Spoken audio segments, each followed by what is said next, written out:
What's up, everyone? Welcome back to yet another episode of Stitched Up with Fuzzy and your friend Kyle. We have a quicker episode today, but Kyle, how you doing, my man? I'm doing well. I'm excited to talk about all this stuff, man. It's going to be a busy day with MLB. We got Team Affinity and stuff coming out, but it's always nice to have something to talk about with both. You know, it's been a rough MLB year for me, and today feels like an exciting day, and I need that. Christmas coming early. Team Affinity 4 or something like that? What even is it? You know what? I don't know because we're in the second season. I think it's 4. I think it's 2 whenever. Yeah, I don't know. It's pretty bad that we don't know though, right? Like usually that's something we're really locked in on. But yeah, I think it's 4. I haven't played the game in like 5.5, 6 weeks. But if you guys want us to recap the current Team Affinity, if you guys want us to talk about the current state of MLB The Show, make sure to leave a like, subscribe, and also we are on Spotify. Apple is coming soon, but let us know in the comments if you want to see that. So Kyle, you ready to get into today's Stitched Up, and then maybe we'll do an MLB The Show podcast here soon? Very ready. Okay, so the first thing, Mike Trout. I feel so bad for the fan base of the Angels because if we take a look at Mike Trout's contract, Justin Upton, a lot of people forget that Justin Upton fell off a cliff as well when he signed for like $110 million. Rendon, Pujols, Josh Hamilton. And the recent news is that Mike Trout, he tore his meniscus again in the same knee after playing 2 innings in his first rehab start. So let me know, Kyle, and people in the chat, people in the comments, do you think that Mike Trout's legacy is taking a hit, or do you think that he's still solidified as one of the most talented players we've ever seen, but because of his the lack of playoff success, the fact that he hasn't been there in, I think, a decade, the knee is causing issues again, the stolen base numbers are about to take hits. What is Mike Trout's legacy going forward? Yeah, I mean, it's perfect timing because the last time we talked about it, he had just got pulled from that rehab assignment. You remember? True. So it had just happened. So there was no confirmation that he wasn't going to be out for the season. But for me, I was like, that's it. You know, that's just it. It has to be because how can it's just written on the wall that he's done. And I feel like it's even if he comes back, he comes back. I don't know if it's going to be on a different team, if he's on the Angels, whatever it is. I think everything's different now. It just seems he can't get over that injury bug. He's not going to be able to, and I'm not going to get my hopes up. And he could come back, start off hot to every season like he always does, and I'm not going to get my hopes up ever again with him. I've been bit too many times where I have my hopes up because I don't think there's any human on earth. I mean, maybe if you're a diehard fan of another team in the AL West, like how can you not root for Mike Trout? You know, a lot of people have not rooted for him because he's been quiet in the past. Like he's like the Kawhi Leonard of baseball. He just shows up and plays and brings his lunchbox and pail, and he's a blue-collar worker. Like a lot of people wanted him to be a little bit more vocal, and he started doing that when the WBC came around. He was actually starting to promote himself more and stand up and talk more because he's not a big talker unless it's about weather. So this just kind of is the worst timing ever because I feel like they told him, hey, stop stealing bases. He's finally healthy. Now the stolen bases can actually get boosted up because of the new rules. And I thought he had a chance of having a bounce back resurgence in his 30s to go 500. I thought in my head, my stupid little head who keeps on trusting and giving the benefit of the doubt to the Angels and Artie Moreno, I don't know why I do that, but I thought 500 home runs, 500 stolen bases is now a lock because he started stealing again. And sure enough, 2 torn meniscus in 1 knee. And just like you, I'm done thinking I can pick the Angels to go on a sneaky little playoff run. I'm done thinking that Mike Trout can play in the second half. And I know a lot of people are comparing him to a Troy Tulowitzki, a David Wright, a Grady Sizemore. But I don't think that's the right comparison because those guys were stars, but they didn't pull up the Hall of Fame caliber stats. This is more of like a Ken Griffey Jr. situation. Yeah, and Trout will be in the Hall of Fame. 100%. Right? So you don't think that Trout is a Hall of Famer just because, he didn't will his team to the playoffs or he only has 1,600 base hits? Like, find God, you need help because Mike Trout was a Hall of Famer 4 years ago. Yeah, and I want to revisit on that real quick because I mentioned last time how I talked about him being a what if and stuff. There's different calibers of what ifs, and I'll say that again real quick. You have the what ifs like David Wright and those guys that they're not in the Hall of Fame. Right, and it's because of that. You can say, would they have been in the Hall of Fame? Could they have been first ballot? Those are the what ifs for them. For Mike Trout and Ken Griffey Jr., they're different what ifs. It's would they have been one of the greatest players of all time?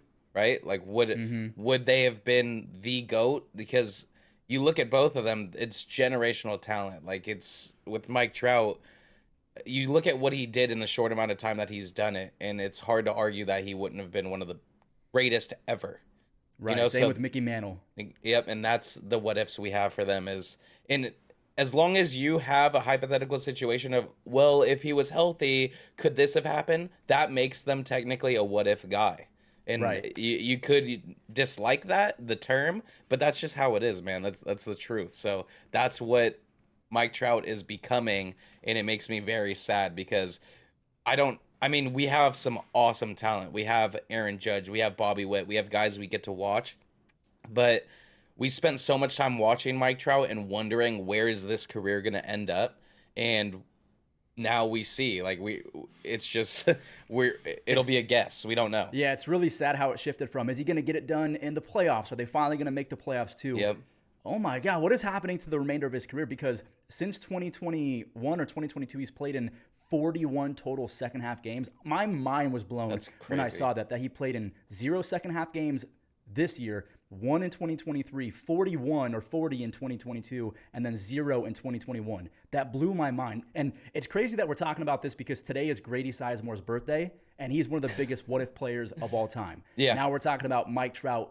Could he have gone 500? Is he in the same conversation as a Mantle and a Griffey where they're going to be talked about forever? But at least Griffey had some playoff success, and Mantle also had a ton of playoff success. Mike Trout has nothing to go off in terms of playoff success. I know that Griffey didn't win a World Series, but still, when you're Mike Trout and your one playoff series was a decade ago, wasn't it against the Royals or something like that? Yep, you got You're gonna swept take by a the hit, and Royals now in that's why the 2014. conversation. Yeah, that's why the conversation is like Mike Trout versus Bryce Harper. It's actually a good conversation now. I think that we know that prime Mike Trout is the better player, but in terms of who had the better career, it's now like a LeBron, Michael Jordan conversation because Bryce Harper, I mean, maybe it's not the same conversation, but you get what I'm saying. Like one guy's more talented, but one guy might have the better career. Yeah, I'm trying to think of like a good.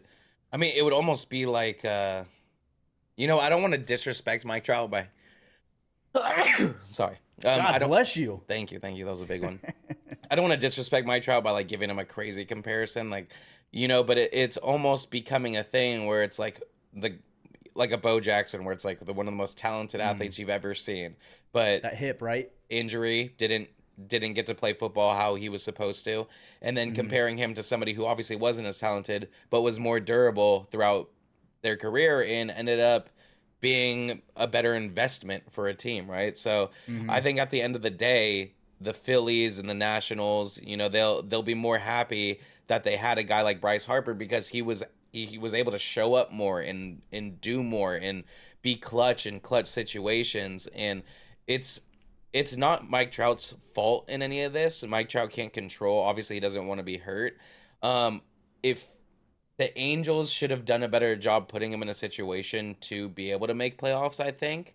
And then everything's different if he has more playoff at bats. Like there's so many. Basically, when I look at Mike Trout's career, everything that could have went wrong went Did. wrong. Like it sucks. Like And the fact that they got nothing for Ohtani on top of the fact, Dude. like, hey, Mike Trout is not healthy. He's going to come back strong, but we're not going to give pieces around him. We're going to let Ohtani go for a compensatory pick. that was so insane to And me. I don't know if that's what's his name, Perry Managian or whatever his name is, the GM. I don't know if he's just being handcuffed by Artie Moreno, but it feels like Moreno as the puppet master, nothing ever good. He's the black cat in that ballpark. Unless he sells the team just like a John Fisher, when those guys are at the helm, it seems like nothing good is ever going to happen. Although the A's have been better as of late, and that's cool. The Angels, I don't know when when have you been in the mindset of, wow, the Angels are going for it, unless it's 2012 or whatever it was. Yeah, I It's don't sad, know, right? man. It is sad. And what makes it even more sad beyond all of this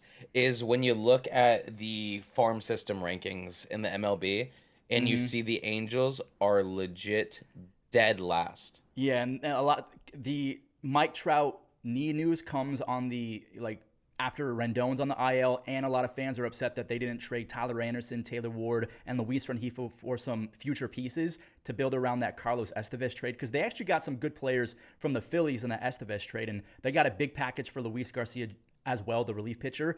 But Yeah. they could have compounded that like a Marlins or a Rays and gotten so many more prospects to build towards the future. But instead, they keep Taylor Ward, they keep Tyler Anderson and Luis Rengifo, and I think they just got beat by the Rockies yesterday because of a throwing error. So it just seems like there's no plan in place. I don't know what the future holds for the Angels, but if anything, if you're an Angels fan, prayers. That's all I have Yeah, to say. we're Because sorry. I don't know what the plan We are is. Like, sorry. Angels and Rockies fans, I don't know what comes next. I honestly don't. Those are the two Unless teams. Yeah, Those- unless Christian Moore, who is now in Double A, if you guys did not know, he just got promoted after 2 games in A-ball, and this is what the Angels do. They speed run Zach Neto, Chase Silseth, Nolan Schanuel to the big leagues. I think that Silseth and Schanuel completely skipped Triple A, so maybe Christian Moore is in Major League Baseball by the end of this video. It could happen because he absolutely rakes, and I'm praying that he breaks out and he's a big-time player for them. Mike Trout comes back, and just like Perry said, he's going to hit 70 home runs. Probably not going to happen, and I hate to sound like a jerk, not but probably. is he even going to play 70 games? Exactly. Like That's all I want. I want to know how many times that man has made that prediction for Mike Trout. I know. Right? And I don't want to sound disrespectful because I take offense when people say that Grady Sizemore was injury prone because it's like, oh, he played 4 seasons straight. But then the 4 seasons straight was followed by 7 or 8 surgeries. So at some point, an Aaron Judge comes back from the injury bug perception where, oh, he's injury prone. He's been pretty healthy the last few seasons. Yeah. I'm praying that's in Mike Trout's future. But again, 70 home runs, that's the prediction. Let's play 70 games first, my guy. And with Mike Trout, it's just too late to retire for the injury bug. He could play the next 4 full seasons, and you'll still think of Mike Trout about how many seasons he missed and how it affected his long-term numbers. It's always going to be that slight asterisk in his career, even if he does bounce back, which we're all praying for. We all love Mike Trout, and we want to see him break out for 40 home runs and do great in the next WBC and be a face of baseball again. But, man, the Angels franchise, at least we got Bobby Witt Jr., I will say that. Bobby Witt Jr. just seems like rookie Mike Trout, and now we get to experience him on a playoff contender because the Royals are probably going to make the playoffs the way that they've been playing. So because we've talked about Bobby Witt Jr., we've talked about Mike Trout and his legacy and everything like that, kind of taking a hit because he's going to be a big what if. Yeah. What if Bobby Witt Jr. keeps on doing this? Is he going to win MVP over Aaron Judge this year? It's going to be so hard for him to win MVP. It feels like every time Bobby Witt has one of these crazy games, it's like, oh man, like this game was insane. And then you check the Yankees and Aaron Judge hit 2 home runs. It's like, see, the thing is though, it's actually becoming a pretty decent battle on Fangraphs. So as of this recording, Bobby Witt Jr. is on pace for an 11.5 F4. Aaron Judge at 10.9. And the biggest difference is Bobby's going to steal probably 50 bags, and he's going to have 20 outs above average. And he's going to hit like 340. So Aaron Judge is going to hit 60 home runs and drive in 150 bags or under 150 RBIs. But what about the stolen bases? What about the defense? What about the Royals being a sneaky team in the Central or maybe being a wild card team? Yeah. I don't know. It's a pretty fun debate. Batting 350 right now? Dude, I thought to myself, Stephen Kwan was going to be the guy that challenged Aaron Judge as the Triple Crown buster, where Judge is going to lead in home runs and RBIs. But now Bobby Witt Jr. is hitting 500 over the last 25 games. He's hitting 500 over a month, Kyle. A month. That doesn't even make sense. It makes absolutely no sense because over his last 25 games, I don't know if you saw my tweet, if you just put his last 25 games and extract it over 162 games, just extrapolate it, big word. It'd be over 300 base hits, over 120 extra base hits, like 170 RBIs, and a 20 WAR season. God. And the Royals are now like winners of 13 of their last 20. They're coming for the Guardians. They're coming for the Twins. It's still Judge in my pick. It's still Judge in my opinion. But if we're talking about like Gunnar versus Bobby, it's a whole lot closer now because Bobby, he had a pretty good second half or first half, but Gunnar had that in like historically good first half. And now Gunnar's kind of going through it. Bobby's caught up. So I think that conversation is the actual conversation to be had. Who do you want between Gunnar or Bobby, as opposed to has Bobby overtaken Judge as the MVP? Because to me, it's still Judge. Yeah, it's still Judge for me, but definitely would rather have Bobby over Gunnar. Oh, you would? Yeah, in my opinion, I would. I'm a Bobby guy. They're very similar, and I think that they bring a lot to the table, but because of that contact tool, I think I got to go Bobby as well. Yeah. I am going Bobby over Gunnar. But I mean, I was talking to Ryan Ripken, Cal Ripken's son, and of course he picked Gunnar, and I said, nope, I'm going Bobby, and everyone shredded me, but ever since that point, he's hitting 500. Oh, yeah. No, that is, I mean, dude, honestly, like, it's not a slight to Gunnar, right? Gunnar's amazing. No. He's going to have an awesome career. It's just you're comparing who probably when you think about the next 10 years, obviously I mean, in my head, the first name that comes to mind is Shohei Ohtani when it comes to like the face of the Face. league, who you Yep. would want, number one pick of a redraft of everybody. But it's so hard to think of people to put above Bobby Witt. It's Maybe you have tough. Aaron Yep. Judge. I don't know how people feel about Mookie when it comes to a young Bobby Witt, but man, like Gunnar, uh, Gunner's Well, because when awesome. you say 10 years, you have to factor in age with a Harper Yeah. and a Judge and a Trout and stuff like that. So hmm it is a fair question to ask. Do you want Bobby or do you want Judge for the next 10 years? Not talking 2, not talking 5. Bobby, I'm going to put you on the spot, Kyle. Yeah. Bobby versus Judge versus Ohtani for the next Oh, 10 years. Who are you taking? now with Otani, am I guaranteed somewhat healthy for pitching and stuff, or is it I'll just guarantee he's going to keep hitting like this. He's not going to steal as many bags because I don't think he steals as many when he's pitching. But okay? he's going to keep on hitting like this, and he'll give you 27 starts a year for the next 5 years and then trail off after that. Whereas Bobby's going to hit God, it's if tough, man. if It's I'm not gonna even really a fun yeah. conversation because it's too hard. Yeah, it's not fun. You feel like you're disrespecting somebody. If I'm a team owner, I'm definitely taking Shohei Ohtani. Just because, for one, that production would be crazy. If I knew I got 5 more years of him pitching with him hitting like prime Babe Ruth, and then, the sales and the hype around your team, you cannot have Shohei Ohtani and not have buzz around your team, right? But my order would be Shohei. It would almost be like, man, Okay, give me 5 years first and then 10, so we're not disrespecting anyone. okay, that makes it harder. 5 years for sure, Shohei Ohtani. And then Um, second, and then if it's 5 years, I think I would still go Judge and then me Bobby. too. That's my 1-2 Yeah. for 5 years. And then for 10 years, I'd go Otani and Bobby. Yep. And then Judge. Exactly. Yeah, because Yep, Judge is okay. what, 32 now? Yeah, and I'd go Gunnar at 4, and then who would be at 5? Anyways, we could spend all day talking about I mean, who we would take over the yeah, next 10 Juan years. Soto's still young. There's Juan Soto. there's You know, my delusional ass might say Jose Ramirez. Kobe Mayo. Oh, I mean, Kobe Mayo of the Orioles, man. I'm telling you, Yeah. I'm a fanboy extraordinaire when it comes to Kobe Mayo. So we'll go ahead and shift to that real quick. So the worst week, it's like a nightmare week for Orioles fans, despite the fact that they're still a 65-win team. So everyone is saying that it's an awful deal. So Trevor Rogers, he goes from the Marlins to the Orioles, right? And a lot of people are like, this is a good deal because Trevor Rogers, he's been good for the last, month and a half, and he's got 2.5 years left of team control. But they gave up Connor Norby and Kyle Stowers. Kyle Stowers, whatever, but Connor Norby could have been a Jordan Westburg replacement when Westburg went down with a broken hand. And then to compound the misery, Jordan Westburg not only breaks his hand, Connor Norby's been traded. Trevor Rogers looked like batting practice in his first game. So in terms of that Trevor Rogers trade, do you think it's going to bite them and that they're going to miss a Connor Norby? Or do you think that because they're so stacked with the farm system, they can call up a Kobe Mayo, they can call up a Samuel Baseo, whatever his name is, maybe down the line Enrique Bradfield if they don't want Cedric Mullins anymore? Like, regardless, it seems like the Orioles are going to be fine. Even if they trade guys like Joey Ortiz, they just have guys for days. Yeah. But with that in mind, do you still think that the Trevor Rogers trade could play big time as the season ages and maybe he gets more familiar? Like Josh Hader stunk it up and now he's getting a little bit better. Maybe it's just new team, new place, got to get new habits. What do you think is going to be who will win, the Marlins or the Orioles in this trade? I mean, I think long term, definitely the Marlins win that trade. But Okay. I So mean, you're thinking that Connor Norby and Stowers are going to be pretty good. yeah, and I think it's depth that the Orioles could have needed, and it's just for it's for Trevor Rogers. Trevor Rogers really, the Marlins do not need him right now. How the Orioles Right. did, so I understand why the Orioles kind of felt they need to make a trade like that. It still seemed like a lot, in my opinion. But long term, the Marlins have to make that trade. In my Yeah. like, they just have to make that trade.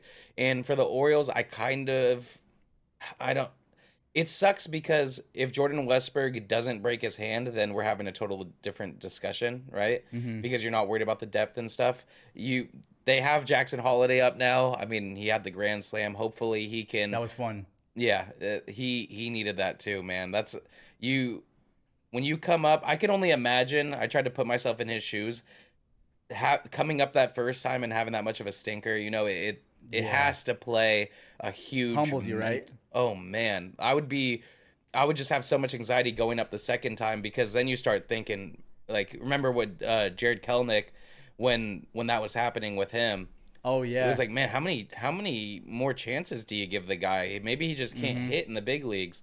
I would start worrying about that, but hopefully for him, he can find a groove, and like you said, they have so much depth that they can always make an adjustment. They're in such a good situation, man, where you can have an all-star infielder break his hand and you're Mm-hmm. probably going to be okay. But Yep. yeah, the Now, pitching.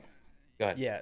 So the reason why they pivoted to Trevor Rogers, according to the rumor mill and stuff like that, is they wanted a Jack Flaherty, but the Tigers, from what everyone is saying, they overplayed their hand. They waited way too long. That's why everyone's saying the Dodgers. How come the Dodgers keep on getting bailed out? Well, Uh-huh. according to sources, the Tigers took forever. They panic sold. That's why they got a Trey Sweeney and one other prospect. So two prospects for Jack Flaherty, whereas the Astros overpaid for Yusei Kikuchi, and everyone's blaming the Astros for setting up the Orioles or the Yankees to fail and getting a Jack Flaherty. So that was one thing that was rumored as well. Not only was Flaherty maybe teasing a return back to the Orioles, but also the Yankees as well. They actually, again, according to the rumors, whether you want to believe it or not, there was a deal in place to send Jack Flaherty to the Yankees in exchange for Nestor Cortez and some prospects. And that would have been a big time move because Rodon's not been himself. Nestor's been a little bit shaky. Clark Schmidt and Luis Hill. I think Schmidt's on the IL and Hill's he's a rookie. The league is figuring him out. And then Garrett Cole, he straight up admitted a couple days ago, like, I'm going to miss this start because I'm just tired.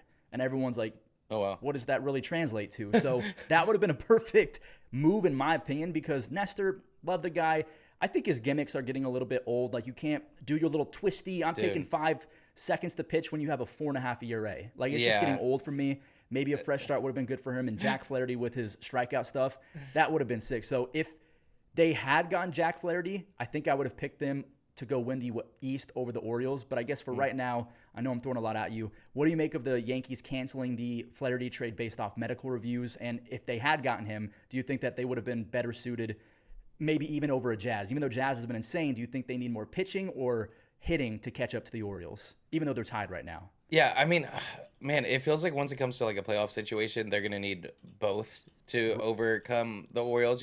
I trust the Orioles guy. When I look at the Orioles rotation, I trust them a little bit more to buckle it down and along like the tough stretch than I do the Yankees right now. Do you really? Yeah, I do. I really do. Because Wow. Rodon, I just think he's not good anymore. I look at Rodon, the thing with Is that Nestor. because you're a salty Giants fan who is upset No, that he left? Just kidding. no, You can't no, be it's salty not. because he It's stunk not. it up. It's not. I've watched them have so many horrible outings, right? And then Yeah. you look at, who would you rather have right now, Corbin Burns or Garrett Cole? Corbin Burns. Of course. And then you have I mean, if we compare one by one, do you think you would rather have the Yankees rotation? Yes. Really? Okay. Yep. No, I think that Corbin Burns is great, and you got J Rod and you got Dean Kremer, who's all right. But I think I'd still want to go believe in Rodon's track record of I'll go Cole, Rodon, Luis Hill, Clark Schmidt. They got some other guys as well that could come up, but I think I would go Yankees for the rest of the second half if we're talking about rotation. Although it is close because Garrett Cole is, I mean, I don't know if you want to say he admitted to being a little bit fat, but that's why he missed the start because he was tired. Yeah. So if you're not getting Garrett Cole every fifth day, that's tough. That makes it a harder conversation for me. I think, man, when it comes to like your question about the rotation and the lineup, what Jazz is doing right now is definitely crazy. And it's going to put kind of an illusion on it that was the right move and they just needed that as the boost. But once Jazz cools down, I think we'll see what their lineup's kind of looking like right now. And I don't think that do you think it's good enough to make a run for an actual World Series with them? With the Jazz and Austin Wells, yes. I actually think that the Okay. way that Austin Wells has been swinging the bat lately, and even though Glaber kind of threw himself under the bus, I am a second baseman. I will not be playing third. And then you got Jazz over Yeah. there spinning around doing 360s off the top of Rust in his first game at third base. Like, he's Yeah. going to put the team before himself. And Glaber, even though he's been hitting well, it kind of goes unnoticed because of that selfish attitude. I like Glaber, so I don't want to call him selfish. But now that Glaber's kind of hitting well, Austin Wells has been I'm not joking, Kyle. 99 Jorge Posada in real life. He's been that good. And then you factor in Jazz and also Volpe's hitting home runs in the second half. I really, really like the Yankees. They just have to figure out the staff. And that's why I think if Yankees fans would have been happier with the Jack Flaherty deal or a Jazz Chisholm deal. Because Jazz, we saw what he's done, but a lot of people are like, he won't fit in the clubhouse and he's not that good, but he's been insane. So Yeah. I think that's the question of whether or not the Yankees needed more offense or more pitching to dethrone the Orioles going forward. And honestly, I feel like, me personally, maybe it's recency bias. I still like the Jazz trade, but a Jack Flaherty would have been – he's been so good and he's got the velo back in his back pocket. I think that would have been good as well. But I'm still going Jazz was a great trade. And Mark Leiter is a good trade as well. It's kind of underrated. And they also got Enyel De Los Santos. So it's a lot of Yankees fans are saying it's a mid-trade deadline, but because of what we've seen from Jazz on a good team with some lineup protection around him, I feel like they can't go wrong at this point. They just have to get Rodon back to being Rodon. He's the secret sauce. Yeah, and I mean, the thing about Yankees fans, that I'm sure a lot of Yankees fans will admit too, they could have traded for Mike Trout, Mookie Betts, and Shohei Ohtani, and they would focus kind of on what they've missed out on and who else they could have got. I right? know. And there was a few fans where it's like, that's a mid-trade deadline, and the third wild card team is the worst thing for baseball because now teams like the Cardinals are going for him. Like, that's a very Yankees take to have if you think that Jazz Chisholm Jr. is a mid-trade deadline, and also saying that the third wild card team is bad because your team didn't make enough trades. Yeah. And you're worried about like an Orioles or a Red Sox. Yeah. But I do want to piggyback on what you said about Nestor because it's so true. Watching him do that shimmy and then throw like a ball 10 feet high, and it's just like, what aura do you think you have right now where you're just doing that and it's cool? You know, Wasn't it earlier in the season when he also added like the fake throw?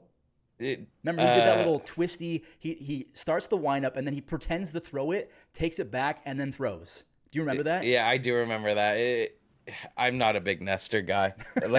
I used to be, and then he started doing that crazy stuff with the 4.5 ERA, and I'm like, I'm not down for that. Yeah. Although Johnny Cueto was doing that too, and I think we all like Johnny Cueto. Yeah, but because I was just about to say Cueto would do it. Like he was pitching in the World Series for the Royals. True. You know, there's aura there, and he was still kind of Johnny Cueto. You know. Well, I mean, he was on the Royals before with the Giants, and he was balling with the Giants too. So he was still Cueto. You know, he was still good. You can do that. But you know, the 4.5 ERA. It's and the last time that we saw him in a playoff scenario was the 2022 Championship Series. He went 2 innings with 3 walks and 3 earned runs. So it's just been kind of downhill since the 2022 second half. He had a 5 ERA last year, a 4.16 this year. And the strikeouts have dipped in back-to-back seasons. He was 8th in Cy Young back in 2022. Yeah, he was balling. He was balling. I wonder if he was a sticky guy. Ooh, that's actually a very... he could have been. You know what's actually crazy, Kyle? Let's just super quick thing before we talk about like final impressions on the trade deadline. Yeah. I was looking at Corbin Burns and Garrett Cole.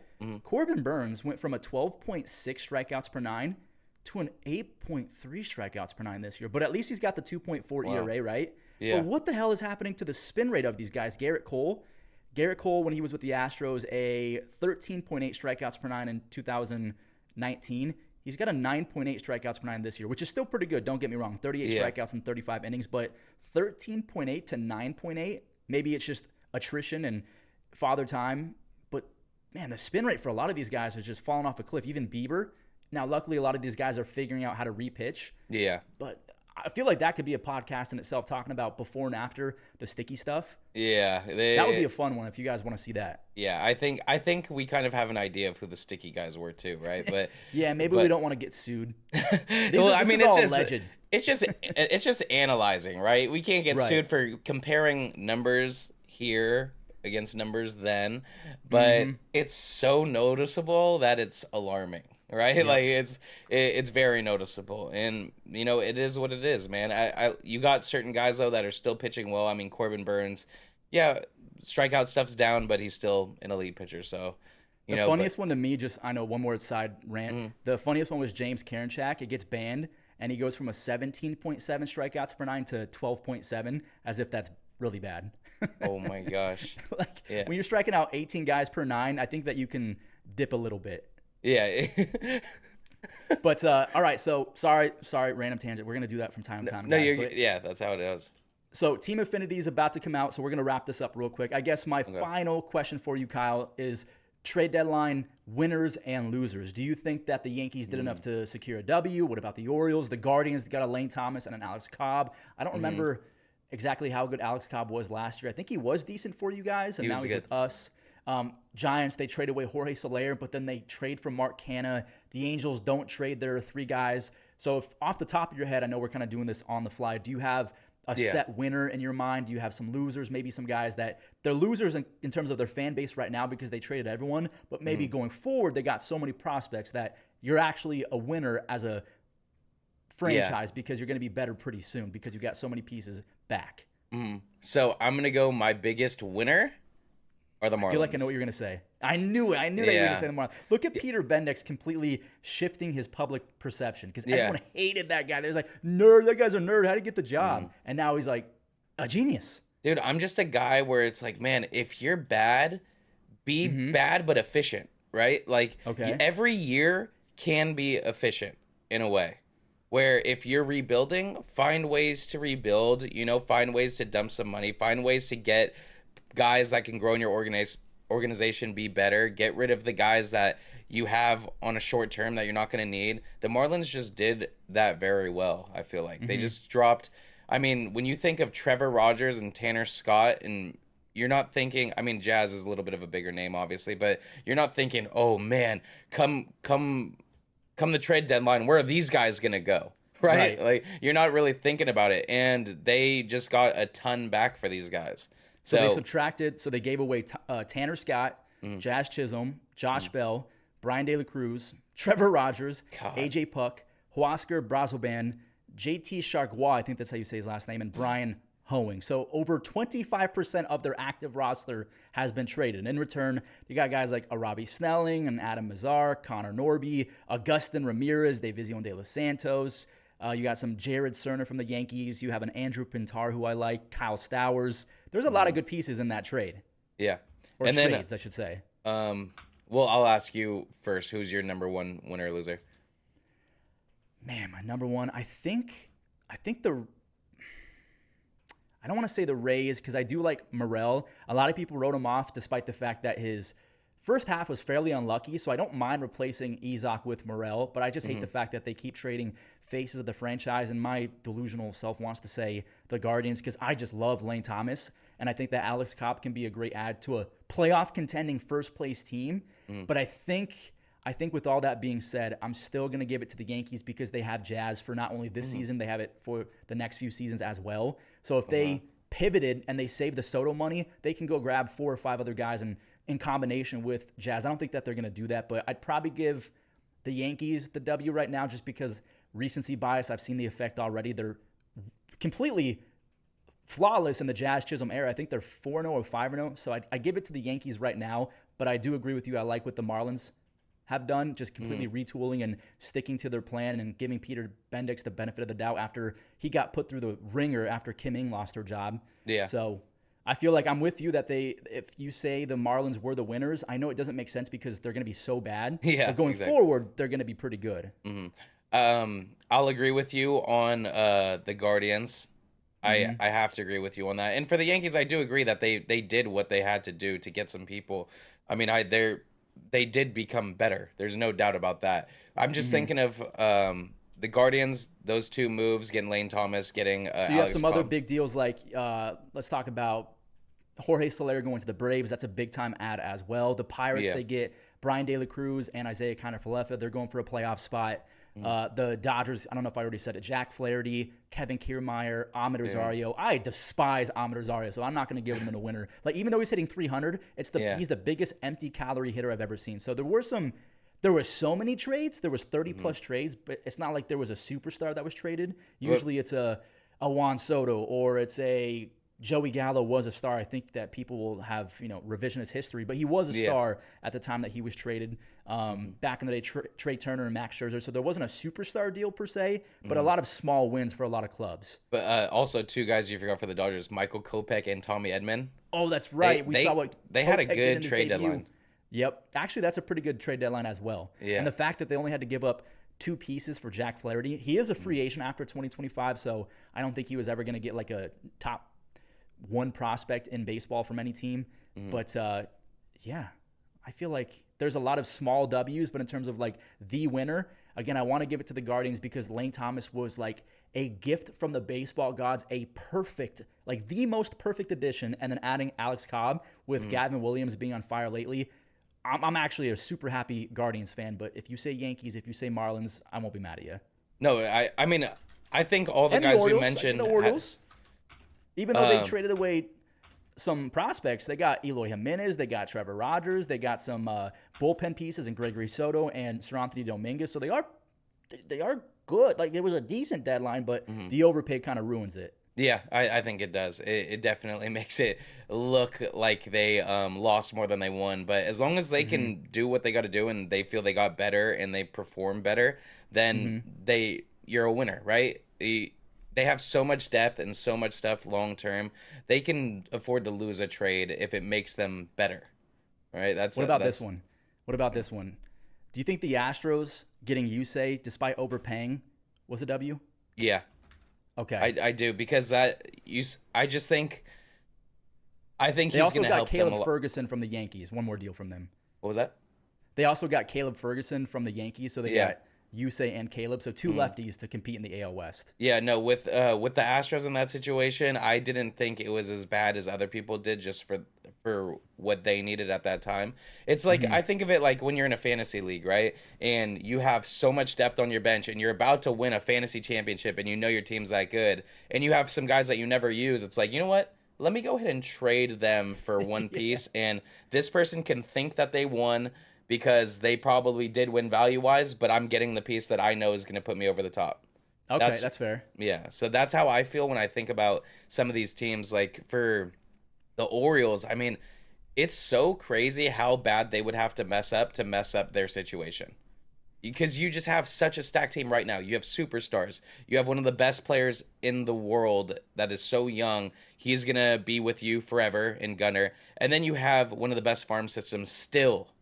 How is that fair? That is crazy. So all those mid-years of the Orioles always being barely, right under playoff team, and it felt like they were never going to get over the hump of actually being an elite team or getting to the point where they're finally going to rebuild. They finally made that full circle, and now they're in the best situation out of any team, I feel like. Maybe they besides pulled an Astros. Just think it up until you hit on a couple draft picks in a row. Yeah. But yeah, like you said, what they've done with that farm system, it doesn't make sense how many players they've hit on in a 3-year window. It makes no sense. You're not supposed to be able to do that. So the credit to the Orioles scouting department, I don't know how they're finding these guys and picking them. I mean, it's not like Gunnar's awful or anything like that, but the tapes from high school leaked and surfaced, and a lot of scouts were like, what was that in terms of his swing and his cut through the zone, and a lot of scouts were afraid of him. So, I mean, the Orioles somehow saw through that, and they saw a superstar, and then you add Hadley, and you add a Joey Ortiz. You don't even have to keep. You don't need Connor Norby. It's pretty impressive. But one more thing I want to talk about real quick, because we just talked about the Astros. What do you make about them designating for assignment Rafael Montero, who was given $35 million for a relief pitcher for 3 years, and then that's in combination with the 3-year contract they gave to Jose Abreu for $59 million. Just they're lighting money on fire in Houston. Yeah, that's not. I think so. It's like I think that's why Astros fans are so upset. Is like, dude, we just overpaid for Yusei. 48 hours later, we're DFAing a guy who's being paid 11.5 to do nothing, and then also Jose Abreu's on the books as well. So, like, what's the plan aside from just overpaying for everyone? Yeah, I mean, I think the Astros are in a situation right now because, I mean, Bregman leaves next year, right? Probably, yeah. Well, not leaves, but yeah. I think they are in a situation where Astros fans and Astros probably know, okay, with what they're doing, they need to, especially with the Kikuchi trade, it shows if they do not win it this year, they are going to be in trouble. And it's kind of a situation where I should reiterate on the Kikuchi thing. I like it if they make a deep playoff run. Then it'll be like, okay, you know what? If he even does decent, they have that extra depth, it was worth it. If they do not, then it is not going to be a good trade, but hindsight's always 20/20. And I think the Astros are going to be on a road to becoming very not a good team. Oh, you think so? You think that the downfall of the the sad and tragic downfall of the Astros is upon us. Like the YouTube videos are about to get made. Yeah, I think I don't know if it'll be as rapid as I'm making it seem, but I do think the downfall starts.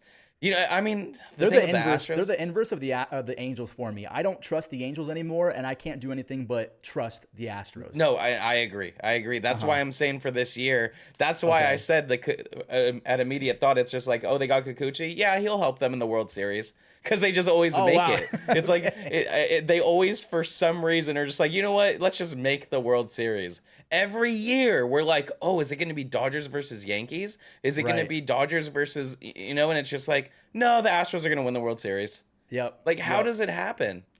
It doesn't make sense. And They just do it. They have a good philosophy ever since they've saved so much money signing a Framber Valdez and Jose Altuve from overseas. They've just done it the right way, which is crazy to say because they didn't do it for the right way for a long time. But they bounced back a good amount.